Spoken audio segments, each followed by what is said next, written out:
నమస్తే. మావోయిస్టు కేంద్ర కమిటీ నుంచి ఒక లేఖ విడుదల కావడం జరిగింది. ముఖ్యంగా ఇటీవల జరుగుతున్నటువంటి పరిణామాలు, హిడ్మా ఎన్కౌంటర్ తర్వాత మొట్టమొదటిసారిగా అభయ్ పేరు మీద కేంద్ర కమిటీ నుంచి ఒక లేఖ అయితే విడుదల కావడం జరిగింది. ఆ లేఖే కనబడతా ఉంది. ముఖ్యంగా జరిగినటువంటి తీరు, ఎన్కౌంటర్కి జరిగినటువంటి తీరు పట్ల దీంట్లో కులంకుశంగా రాసేటువంటి ప్రయత్నం చేసిండ్రు. సో ముఖ్యంగా కార్పొరేటు శక్తులకి అంటకాగేటువంటి విధంగా ఇప్పుడున్నటువంటి ప్రభుత్వాలు పనిచేస్తున్నాయని చెప్పేసి ఈ లేఖలో ప్రధానంగా పేర్కొనడం జరిగింది. మావోయిస్టు పార్టీలో ఆయన చేరిక నుంచి చనిపోయే వరకు ఆ ఉద్యమ ప్రస్తావనని, నమ్మినటువంటి సిద్ధాంతం కోసం ఏ విధంగా తాను పనిచేసింది అన్నటువంటి దానిపైన ప్రధానంగా దీంట్లో రాయడం జరిగింది.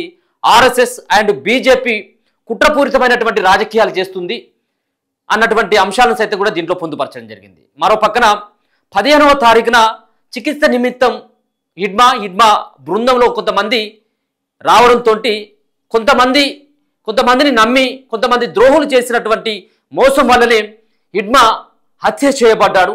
హిడ్మాని చిత్రహింసలకు గురి చేసి చంపారు.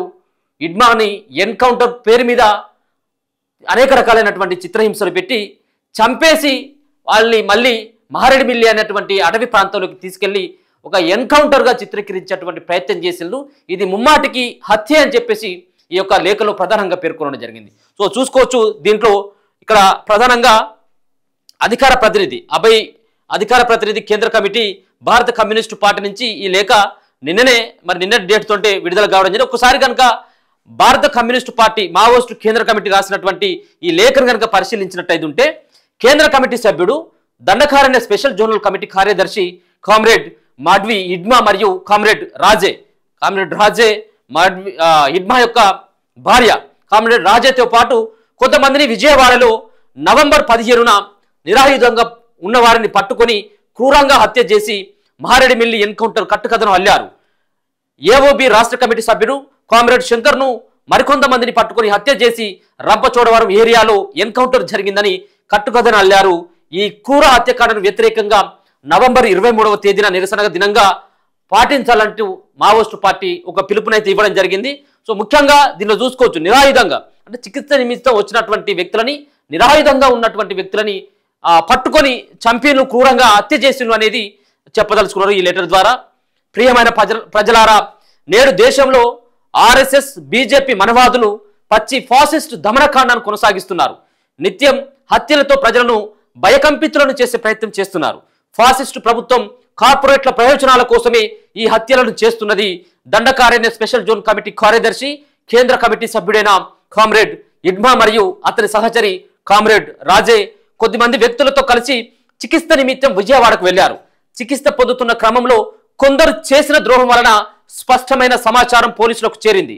కేంద్ర హోం మినిస్ట్రీ డైరెక్షన్ లో ఆంధ్ర ఎస్ఐబి నవంబర్ 15వ తేదీన వీరిని తమ అదుపులోకి తీసుకుని లొంగ తీసుకోవడానికి ప్రయత్నించి విఫలమైన క్రూరంగా హత్య చేశారు. మహారెడ్డిమిల్లి అడవిలో ఎన్కౌంటర్ జరిగిందని, ఆయుధాలు దొరికాయని, 6గురు చనిపోయారని ప్రకటించడం లాంటివన్నీ పచ్చి అబద్ధాలు అని చెప్పేటువంటి ప్రయత్నం చేసింది. సో 15వ తేదీనే ఆయనను క్రూరంగా హింసించి చంపిల్ అనేది దీంట్లో చెప్పదలుచుకున్నారు. ముఖ్యంగా 15వ తారీఖున చంపినట్టయితే ఉంటే 18వ తారీఖు వరకు మరి ఎక్కడ కూడా ఎవరు కూడా చెప్పలేదు. 18వ తారీఖే ఎన్కౌంటర్ అయినట్టుగా ఉదయం 9:30-10 గంటల ప్రాంతంలో న్యూస్ బయటకు వచ్చింది. మరి ఇదంతా కూడా కొంతమంది చేసినటువంటి ద్రోహం అని చెప్పేసి చెప్పదలుచుకున్నారు. తమ అమూల్యమైన ప్రాణాలను అర్పించి ఉద్యమ స్ఫూర్తిని, సిద్ధాంత పటిమను చూపించిన కామ్రేడ్ హిడ్మాకు సిపిఐ మావోయిస్టు శిరస్సు వంచి వినమ్రంగా శ్రద్ధాంజలి అర్పిస్తున్నది. చివరి వరకు ఉద్యమంలో కొనసాగి శత్రువుకు తలంచకుండా తమ ప్రాణాలు అర్పించిన కామ్రేడ్ శంకర్, ఏఓబి రాష్ట్ర కమిటీ సభ్యుడు కామ్రేడ్ రాజే, రీజనల్ కమిటీ సభ్యురాలకు సిపిఐ శిరస్సు వంచి వినమ్రంగా శ్రద్ధాంజలి అర్పిస్తున్నది. Comrade Chaitu, PPCM comrade Kamlu, PPCM comrade Mallal, PPCM comrade Deve పిఎంలు తమ కర్తవ్య నిర్వహణలో తమ అమూల్యమైన ప్రాణాలను అర్పించి ఉద్యమ స్ఫూర్తిని నిలబెట్టిన వీరికి సిపిఐ మావోయిస్టు శిరస్సు వంచి వినమ్రంగా జోహర్లను అర్పిస్తున్నది. వీరు కొనసాగించిన విప్లవ సాంప్రదాయాలను, ఉద్యమ స్ఫూర్తిని నింపుకొని ఉద్యమాన్ని కొనసాగిస్తామని కేంద్ర కమిటీ శపథం చేస్తున్నది. మరి ఇదంతా కూడా రాసుకొచ్చేటువంటి ప్రయత్నం చేసిండ్రు. సో గతంలో అభయ్ పేరు మీద మల్లోజుల లాంటి వాళ్ళు, ఆశన్న లాంటి వ్యక్తులు ఈ లెటర్ని కేంద్ర కమిటీ నుంచి లేఖలన్నీ కూడా వాళ్ళు అభయ్ పేరు మీద వాళ్ళు విడుదల చేసేది. మరి ఈ అభయ్ పేరు మీద ఉత్తరాలు రాసేటువంటిది, ఈ లెటర్ ప్యాడ్లు విడుదల చేసేది మరి ఎవరు? మరి ఏమో కేంద్ర కమిటీకి కార్యదర్శిగా ఉన్నటువంటి మావోయిస్టు కేంద్ర కమిటీ కార్యదర్శిగా మరి తిప్పిరి తిరుపతిని ఎన్నుకున్నారని చెప్పేసి రకరకాలైనటువంటి ప్రచారం అవుతాం. మరి తిప్పిరి తిరుపతి మరి పోలీసులు అదుపులో ఉన్నట్టయితే మరి ఈ ఉత్తరం రాసింది ఎవరనేది ఒక ప్రశ్నగా ఇప్పుడు ఒక చర్చ నడుస్తూ ఉన్నది. కామ్రేడ్ హిడ్మా ఛత్తీస్గఢ్ రాష్ట్రంలోని సూక్ష్మ జిల్లా పువర్తి గ్రామంలో 1974 ప్రాంతంలో ఒక పేద ఆదివాసీ కుటుంబంలో జన్మించాడు. చిన్నతనంలోని తమ గ్రామంలో 5వ తరగతి వరకు చదివాడు. తమ ప్రాంతంలో ఉద్యమ ప్రభావం పెరుగుతున్న క్రమంలో పార్టీ సంబంధాల్లోకి వచ్చాడు. 1997 డిసెంబర్లో పూర్తికాలం కార్యకర్తగా భర్తీ అయి 1998 చివరి వరకు బాసాగూడ ధనంలో పనిచేశాడు. 1999లో గాడ్చిరోవ్లోని పనిచేశాడు. తర్వాత ఒక సంవత్సర కాలం దండకారణ్య ఆయుధ తయారీ విభాగంలో పనిచేశాడు. 2001లో ఏరే కమిటీ సభ్యుడయ్యి దక్షిణ బస్తర్కు వచ్చాడు. 2022లో ఉసూర్ ఎల్ఓఎస్ కమాండర్ గాను, కొద్ది కాలం కుంటా ఎల్ఓఎస్ కమాండర్ గాను పనిచేశాడు. 2005లో డివిజనల్ కమిటీ సభ్యుడయ్యాడు. తర్వాత కంపెనీ 2లో పిఎల్ కమాండర్ గా పనిచేశాడు. 2006 నుండి 2009 వరకు కంపెనీ 3 కమాండర్ గాను, కార్యదర్శిగాను పనిచేశాడు. 2009లో బెటాలియన్ ఏర్పడినప్పటి నుండి బెటాలియన్ కమాండర్ గా పనిచేశాడు. 2011లో బిఎన్ కమిటీ కార్యదర్శిగా ఎన్నికయ్యాడు. అదే సంవత్సరం డీకే స్పెషల్ జోన్ కమిటీ సభ్యునిగా ఎన్నికయ్యాడు. 2020లో సెక్రటేరియట్ సభ్యుడయ్యాడు. 2024 ఆగస్టులో ఎస్జెడ్సి కార్యదర్శిగాను, కేంద్ర కమిటీ సభ్యుడిగాను ప్రమోట్ అయ్యాడు. ఎప్పుడు 2024లో కేంద్ర కమిటీ సభ్యుడిగా ప్రమోట్ అయ్యాడు, మొన్ననే రీసెంట్ గానే. కామ్రేడ్ హిడ్మా మొదటి నుండి ప్రజల్లో పనిచేస్తూ ప్రజల నుండి నేర్చుకుంటూ అభివృద్ధి అయ్యాడు. ఉద్యమ అభివృద్ధి క్రమంలో ఉద్యమ అవసరాల కోసం అనేక విషయాలను నేర్చుకున్నాడు. ఉద్యమ అవసరాల కోసం మార్క్సిజాన్ని విశేషంగా అధ్యయనం చేసి రాజకీయంగాను సిద్ధాంతపరంగాను అభివృద్ధి అయ్యాడు. ఉద్యమ క్రమంలో ఆయా సందర్భాల్లో ఎన్నో సర్క్యులర్లను, బుక్లెట్లను రాసి కార్యాలను అభివృద్ధి చేసేందుకు కృషి చేశాడు. మిలిటరీ రంగంలో విశేష అధ్యాయాన్ని చేసి ఆచరణలో మెరుగైన ఫలితాలను సాధించాడు. ఎన్నో మిలిటరీ చర్యలకు మెరుగైన పథక రచన చేసి వాటిని విజయవంతం చేశాడు. ఈ క్రమంలో శత్రు బలగాల నుండి వందలాది ఆయుధాలను స్వాధీనం చేసుకొని పిఎల్జీఓను సాయుధం చేశాడు. కామ్రేడ్ హిడ్మా నాయకత్వంలో బెటాలియన్ శత్రు అధికారాన్ని ధ్వంసం చేయడంతో దక్షిణ సబ్జోన్లలో ప్రజారాజ్యాధికార రంగాలు, జనాతన సర్కార్లు నిర్మాణమై ఈ మధ్యకాలం వరకు ప్రజారాజ్యాధికారం అమలవుతుంది. ప్రజల విశ్వాసాన్ని, క్యాడర్ల విశ్వాసాన్ని చురగొన్నాడు అనేది కనబడతా ఉన్నది. సో ముఖ్యంగా ఎన్నో రకాలైనటువంటి ఆపరేషన్స్, మిలిటరీ ఆపరేషన్స్ కావచ్చు. ఆయన మనకు తెలుసు, ఆయన గెరిల్లా దళానికి నాయకత్వం వహించిండు. ఆయన ఒక్కసారి కనుక టార్గెట్ ఫిక్స్ చేసుకున్న తర్వాత, ఒకసారి కనుక లక్ష్యాన్ని ఎంపిక చేసుకున్న తర్వాత ఖచ్చితంగా అది మిస్ కాదు అనేది ఆయనకున్నటువంటి పేరు. దాంట్లో భాగంగానే 25 ఏళ్ళుగా చాలామంది దొరికినప్పటికీ, ఇంత పెద్దన కేంద్ర బలగాలు సైతం కూడా అడవిలో చుట్టుముట్టినప్పటికీ ఆయన యొక్క ఆచూకుని కనుక్కోవడంలో అన్ని బలగాలు ఉన్నా కానీ విఫలమైపోయింది. ఇక్కడ ఉన్నటువంటి ఛత్తీస్గఢ్ రాష్ట్రంలో ఉన్నటువంటి అడవులలో పూర్తి స్థాయిలో ఆయనకు పట్టున్నటువంటి అడవులంతా కూడా దాదాపుగా 10-15 సార్లు పోలీసులకు చిక్కి తప్పించుకున్నాడు. అంటే ఏ విధంగా చాకచక్యంగా తప్పించుకున్నలో సిద్ధహస్తుడే.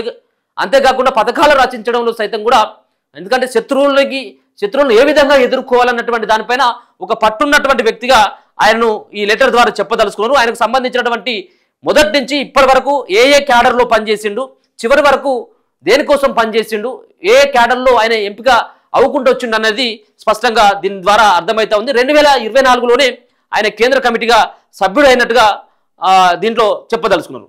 పాలకవర్గ మీడియా, గోధి మేధావులు ఎంతో కాలంగా హిడ్మాను ఒక దుర్మార్గుడిగా చిత్రీకరణ చేశారు. హత్య చేసిన తర్వాత నేడు ఆ అసత్య ప్రచారాన్ని బీజేపీ ఫాసిస్టు మనవాదుల ఆజామాయుషులు మరింత పెట్టరేగిపోయి చేస్తున్నారు.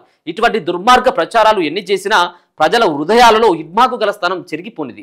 భగత్ సింగ్, కుమ్రం భీం, గుండాదూర్, గేందే సింగ్, అల్లూరి సీతారామరాజుల చరిత్ర లాగానే హిడ్మా చరిత్ర భారత విప్లవోద్యమంలో చెరిగిపోని ముద్ర వేస్తుంది. ఆయన కేవలం ఆదివాసీ సముదాయానికి మాత్రమే నాయకుడు కాదు, పీడిత ప్రజల నాయకుడిగా చరిత్రలో నిలిచిపోతాడు. ఈ చరిత్రను భవిష్యత్ తరాలు చదివి ప్రేరణ పొందుతున్నాయి.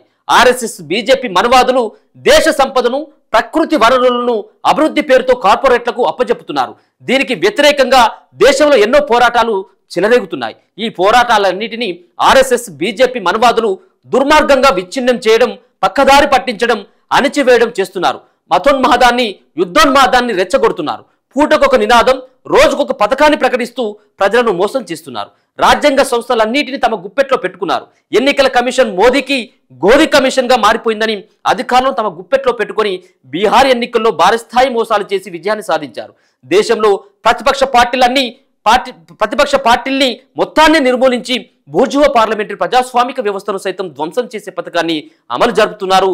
సిపిఐ మావోయిస్టు నాయకుడైన కామ్రేడ్ హిడ్మా వంటి సాహసోపేతులైన యుద్ధ సేనాల చరిత్రను చూసి ప్రేరణ పొంది ఫాసిస్ట్ ఆర్ఎస్ఎస్ బీజేపీ మనవాదులకు వ్యతిరేకంగా సాగే పోరాటంలో పాల్గొంటూ అంతిమంగా ఈ దోపిడీ వ్యవస్థ నిర్మూలనకై సాగే పోరాటంలో కొనసాగాలని కార్మికులకు, రైతాంగానికి, యువతకు, విద్యార్థులకు మరియు సామాజిక వర్గాలకు పిలుపునిస్తా ఉన్నామని చెప్పేసి అభయ్ అధికార ప్రతినిధి కేంద్ర కమిటీ భారత కమ్యూనిస్టు పార్టీ ఈ లేఖ ద్వారా చెప్పదలుచుకున్నది. ముఖ్యంగా కేంద్ర ప్రభుత్వంలో ఉన్నటువంటి బీజేపీ అండ్ ఆర్ఎస్ఎస్ పైన తమదైనటువంటి శైలిలో విరుచుకుపడేటువంటి ప్రయత్నం చేసిండ్రు.